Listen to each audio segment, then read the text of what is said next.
si Imee. Medyo kasi si Imee, ganito ang laro niyan eh.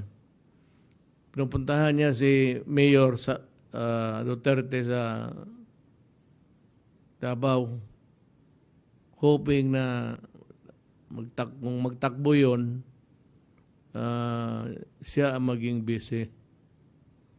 Hindi naman tatakbo. Sabi ni Mayor Sara Duterte, hindi siya magtakbo. Kasi sabi ko, magtakbo ako ng Vice President. Bakit? Walang oposisyon eh. Hindi man manalo yung oposisyon yan. Sigurado ako, yung 8 diretso, ulit na naman yun. Walang pinakita sa Pilipinas eh. Pati yung bidding ng mga protective gear. Protective gear ba yun? PPE. Protective gear. Nagbili na ang past administration yan. Hindi pa kasi sadsaran ng ng pandemic.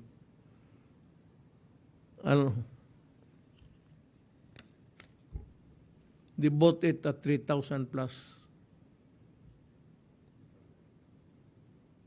Natin dito, we bought it something like 1,700 lang ang bili natin.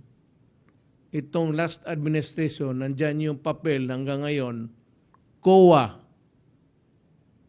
Hindi kayo nagtaka na nung administrasyon, nung dumaan, nagbili 3,500.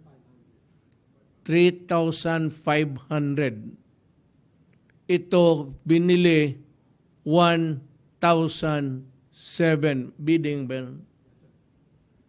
PSDBMO ang bumili at 1,700. Thereabouts, through a negotiated mode of procurement. Which is allowed by law.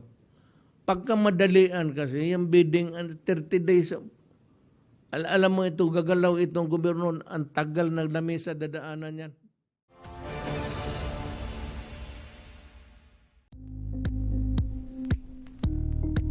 Thank you for watching Politico TV. Please like and subscribe to our channel for more videos.